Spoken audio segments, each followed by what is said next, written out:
yuballighu min ridwanihi. alekun kí Ọlọ́run alekun kí Ọlọ́run bá ṣe fún wa. amina. baba fagba Sheikh Tajul Adab. rahmatullahi alayhi. baba Sheikh Tajul Mumin. baba Galagaji. baba Galamunigun. baba Galaro. baba Sheikh Kamaluddin Al-Adabi. baba Sheikh Adam Abdullahi Ilori. bisimilahi kul huwallah. bismillahir rahmanir rahim. kul huwallahu ahad. Allahu samad. lam yalid wa lam yulad wa lam yakun lahu kufuwan ahad. ojú ọjọ́ yóò fararọ kò béèrè ẹjọ́ tó pọ̀ àdúrà ní ìjókòó yìí ń béèrè bámi ajé tó máa bí ìjókòó yìí àdúrà ló bùkátà sí. mo kí kalẹ̀ bàbá wa Sheikh Suleiman kun fayakun. adamallahu hayata shaykh. ọlọ́run ní jẹ́ ó bàjẹ́ fún yín láéláé. àmín. ọlá nẹ́bí lọ́dọ̀ ọlọ́run. amina. ẹ ti kékeré bẹ̀rẹ̀ ọlá ọlọ́run kó wọlé alukur'an kó má jẹ́ kí èdè ọ̀tá ó ṣẹlẹ̀ yín lórí. àmín. ọlá kàn bá lọ́dọ̀ ọlọ́run. ọlá bá Sheikh Kamaluddin Al-Adabi. la hawla wala quwwata illa billah. mo kí bàbá wa Sirul Maktoum ọlọ́run jẹ́ kí yára yín pẹ́. àmín. olùwò ní gba ọlá lọ́wọ́ yín láéláé. àmín. mo kí afa wa Al-Falaki. adamallahu hayata. mo kí president wa Àwíyé Àgbà fans club yóò máa dá sí i. àmín. bàbá wa jẹ́ tó máa bí mo kí yín ọlọ́run jẹ́ yára yín pẹ́. àmín. mo kí gbogbo àwọn afa wa mo kí bàbá wa dókítọ̀ ọlọ́run jẹ́ yára yín pẹ́. àmín. mo kí alájí wa Àkànbí ọlọ́run níjọ́ burú fún yín omi lóko yóò máa dá sí i. àmín. mo kí gbogbo ẹni tí ó sọ pé mi ò kí òun náà mo kí afa wa gbà ó já sọ pé adamallahu hayata. aláṣọṣẹ arrahidul muflih. àrọ ìdílé mọ́fìlì adamallahu hayata. ọlọ́run ní yóò bàjẹ́ fún yín láíláí. àmín. yóò bá yàtọ̀ yóò máa dá sí i. àmín. torí àkókò ní kíkí jù bá ń lọ. wallahi. mo kí gbogbo ẹ̀yin yá wa àtẹ̀yin bàbá wa asalaamu aleykum wa rahmatulahi wa barakatuhu. wa aleykum salaam wa rahmatulahi wa barakatuhu. wọn kí sẹ́gun wa Ahmadu Labibu adamallahu hayata. Àwíyé Àgbà afa wa Àwíyé mo kí n kú oríire alhamdulillah. àjọyọ̀ mọ́ sí ń bí lónìí nítorí pé afa wa Àwíyé Àgbà yìí afa ní ìwà tó dáa púpọ̀ afa wa Ọlọ́run kẹ́mi mo kí yín láti Ìbàdàn ọ̀rọ̀ yóò ní dàrú. àmín. mo kí baba Lámúnígun ọmọ Karama afa wa Àwíyé Àgbà. wa ma hin faza akitharuna uluman. ohun tó gbé wa dáàyè yìí lónìí tí ó sì máa gbé wa dé dodo ibi tí àfa wa Àwíyé Àgbà bá ti níjókòó òun náà ní ìtẹríba ẹ dákun ẹ kó níwájú Àwíyé Àgbà jọ. wa ma hin faza akitharuna uluman. ẹ jẹ́ kí n máa wojú Àwíyé Àgbà walakin faza. walakin faza lamuna domiro. àfa wa Àwíyé olórin máa pọ̀ láyé. walakin faza asilamuna. àmọ́ kí ló fà á tó jẹ́ pé níjọ́ tá Àwíyé ti jáde Al-Falaki ó dàbí pé òṣòlórin mi mọ́ níjọ́ tó lọ́n ti tàn mọ́lẹ̀ Àwíyé báyìí táyé ti rí pẹ́ nìkan bẹ tó ń jẹ́ Àwíyé àwọn èèyàn wá ń gbàgbé ọ̀pọ̀lọpọ̀ ẹni tí wọ́n ti ń bá ṣe tẹ́lẹ̀ kò sí tó fa afáwà Àwíyé ẹ palẹ̀ mọ́ de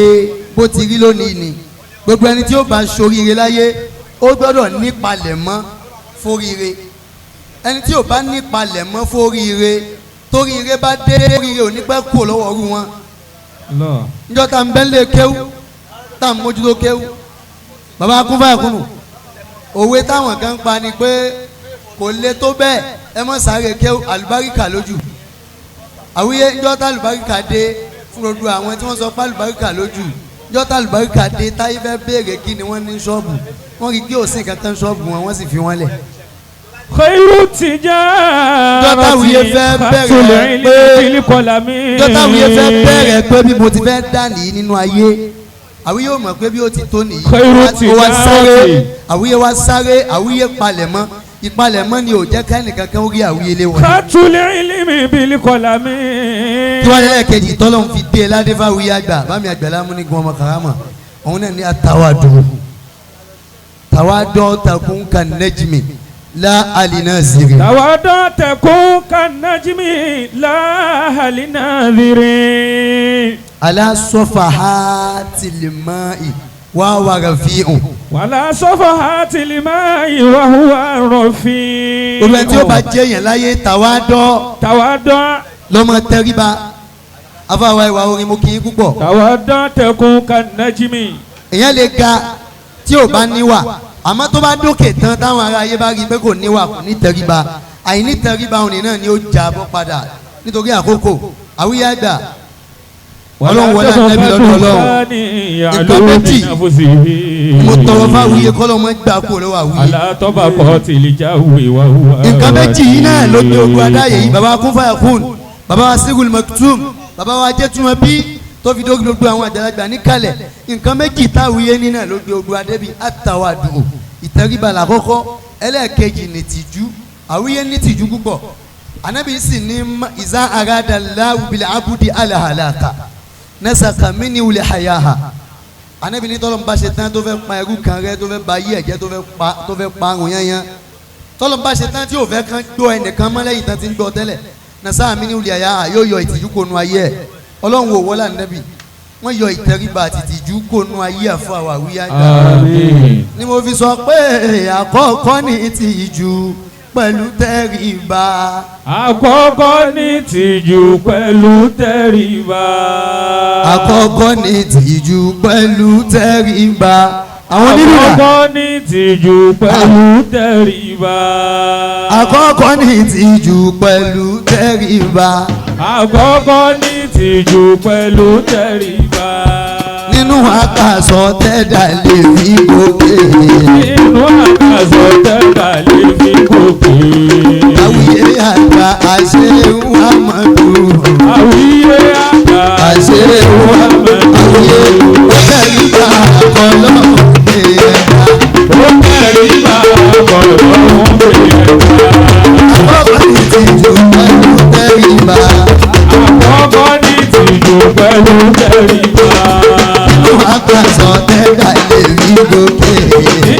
àwíyé tẹ́dà lè fi gòkè. àwíyé àgbà àṣehùn àmọ́dù. àwíyé àgbà àṣehùn àmọ́dù. ó tẹríba ọlọ́run ẹ̀ka. ó tẹríba ọlọ́run ẹ̀ka. lóhùn tó bá lè fa kú òjijì. lóhùn tó bá lè fa kú òjijì. pẹ̀lú tó bá lè fa ìbànújẹ́. pẹ̀lú tó bá lè fa ìbànújẹ́. aláwìyé àìdí àmàdá. sáré aláwìyé àdí àbàdà. àwa ò fẹ́ kó kẹ́rù máa lọ. àwa ò fẹ́ kó bẹ̀rù máa lọ. òun mẹ́ta lẹ̀ dá wá. ẹ̀dá wo ẹ̀dá ẹ̀dá wá máa ẹ̀dá wá tí mo gbọ́dọ̀ rẹ̀ ẹ̀dá wá tó àwùjọ.